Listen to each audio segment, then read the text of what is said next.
Bonjour tout le monde, ici Titi66010. Aujourd'hui je vous fais une vidéo de deck profile. Donc ce sera un deck profile Mechabot. C'est une vidéo que je fais comme ça, même si je possède toutes les cartes en vrai. C'est juste ça m'évite de m'embêter à tous les mettre dans les protège cartes et tout. Donc du coup on va dire que c'est plus simple et que je suis un petit peu feignant pour tout prendre. Donc c'est un deck qu'on pourrait croire assez classique, mais il ne l'est pas trop parce qu'il est vraiment amusant et il n'y a plus personne qui joue ce genre de deck. Donc du coup c'est un deck Mechabot. Donc la base du deck, pour tout deck Mechabot, 3 ravitailleurs Mechabot, puis 3 forteresses Mechabot. Donc c'est la clé du deck, c'est la clé de voûte du deck, c'est vraiment la carte qui est la plus forte. Tout tourne autour de la forteresse Mechabot dans ce deck. 2 Machina Fortress et 2 canons. Alors, il y en a qui vont me dire que c'est peut-être trop, mais ça ne l'est pas, parce qu'on a toujours la forteresse main 1, ou enfin, on l'a toujours dans les premières mains grâce au Gearfriend. Et si on n'a pas Gearfriend, on a le Pacemaker, enfin Pacemaker, ou je sais pas comment on peut le dire en anglais, qui est vachement fort pour aller chercher la machine à Gearfriend. Donc c'est vraiment pas mal. Alors après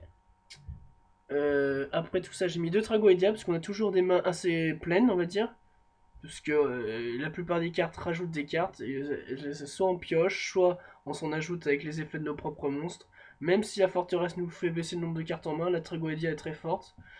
La Tragoedia surtout, elle permet de faire des Ixides, donc des Ixides de rang 4, pourquoi pas de rang 2 ou de rang 3, et des rangs 7. En rang 3, je me suis mis qu'un seul rang 3 parce que je sais pas vraiment ce que j'invoque le plus, étant donné que j'ai que 2 cartes trompeurs et 2 Trago. Et c'est peut-être pas les plus énormes. J'aurais peut-être pu mettre Acid Golem à la place de Zaimens, mais je trouvais que c'était bien. Donc 2 cartes troopers. Alors pourquoi? Tout simplement parce que c'est un machine déjà.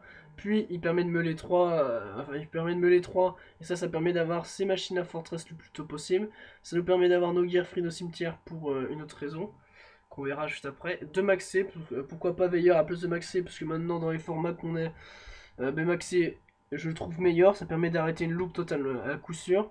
Et si l'adversaire ne l'arrête pas, on pioche énormément, du coup on a notre Ecoedia à coup sûr, et si, enfin la plupart du temps on les a, grâce au Maxé ou on les a déjà. Et ça fait des Tragoedia avec beaucoup d'attaques, du coup c'est très fort.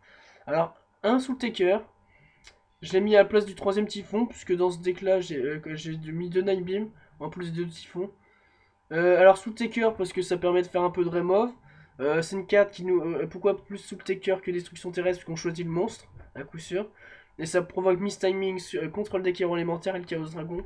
Et éventuellement contre Gear Cantix pour son deuxième effet. Même s'il est pas, il est très peu exploité cet effet, étant donné qu'il est qu'une seule cible valable. Qui est joué à part le Gargano qui est pas joué du tout. Et qui se comprend. 2 typhons d'espace mystique, donc normal.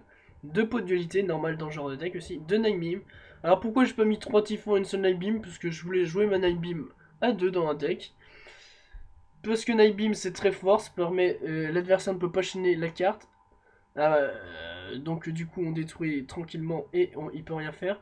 Alors par contre il peut chaîner sa carte mais qu'il y a une seule éventualité, c'est qu'il chaîne une carte à côté. Donc par exemple il y a une évacuation forcée sur le terrain et moi je chaîne, je veux le faire sur un typhon. Rien n'empêche l'adversaire de faire. Moi je fais mon Ice Beam sur son évacuation forcée. S'il veut utiliser son évacuation forcée, rien ne lui empêche d'utiliser son typhon pour détruire n'importe quelle carte sur le terrain. Même s'il veut détruire un Ice Beam, ça sert à rien. Et derrière, vu que ça provoque une chaîne, on pourra utiliser l'évacuation forcée. Monster Reborn, du coup, Staple. Limiter Removal, dont la plupart de mes autres decks machines, j'y joue plus. Mais là, je l'ai joué parce que on a tout le temps la machine à Fortress et c'est très violent dans ce deck. Un hommage torrentiel parce que c'est fort, voilà. Pourquoi pas deux? Parce que j'ai pas trop la place et j'ai pas envie de m'en mettre pour ça. Alors pourquoi? Parce que cette carte, déjà de base, je voulais la jouer parce que j'aime bien la gueule. Et surtout qu'on joue 3 Pacemaker et 3 Machina Gearfriend. Alors pourquoi est-ce que je joue cette carte? Ça permet de faire des Xyz rang 4 la plupart du temps. Et en plus, ça permet de réinvoquer nos Pacemaker et les rééquiper à nos Machina Fortress ou à nos aux Xyz Machines, donc Gear Cantix, pour pouvoir les protéger. Donc c'est une carte que je trouve vraiment sympathique. Je l'ai mis à 1 parce qu'elle est pas énorme À 2 ce serait trop et à un c'est toujours drôle à jouer et voilà. Le deck peut faire des trucs à mon avis sympathiques en tournoi, me voire même surprenant.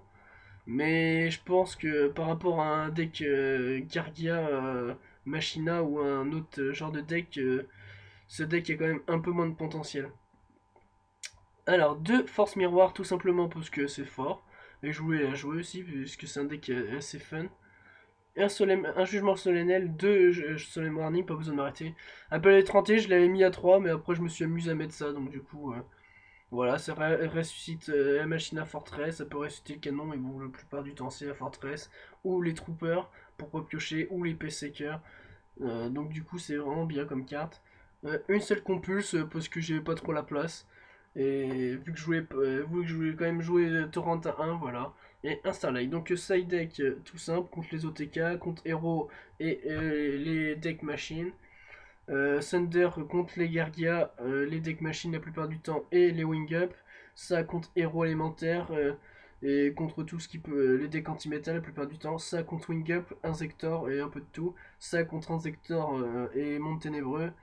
Ça contre Wing Up et après on voit par rapport à ce que l'autre joue. Là de tête je vois plus trop par Wing Up. Un typhon parce qu'on sait jamais contre quoi on peut tomber. Troisième typhon ça peut être sympa. Et un Mind Control. Je l'ai mis juste comme ça, mais parce que je savais plus trop quoi mettre. Donc du coup ça je le mettrais contre les decks héros et les decks Gargia, Machina, Gadget et un peu de tout. Et Karakuri. Alors pourquoi? Parce que la plupart des monstres qui jouent dans les decks que je viens de citer c'est des niveaux 4, du coup ça me permet de faire des Xyz 34 faciles. Et contre Machina et tout, ça permet de faire pour mon gigante facilement. Alors, alors, j'ai joué quelques cartes qui ne sont pas, qu'on ne peut pas jouer chez nous, parce que malheureusement, mais je les ai mis quand même, parce que c'est un deck que je joue sur DN et que je vais jouer bientôt en tournoi. Mais je vous dirai par quoi on peut le remplacer. Donc, une Chimera Tech, un Stardust, un Gustamax, parce que non, Gustav Max qui est sur puissant et qu'on n'a pas encore malheureusement. Donc on en retire un, on fait 2000 life points de dégâts à l'adversaire, donc c'est très très fort. Deux Big Ace, pourquoi deux? Parce que les machines à forteresse, on a très facilement deux sur le terrain. Un Game Night, parce que c'est un niveau 4 sympathique. Ça, parce que c'est un deck machine. Ça, parce que c'est surabusé.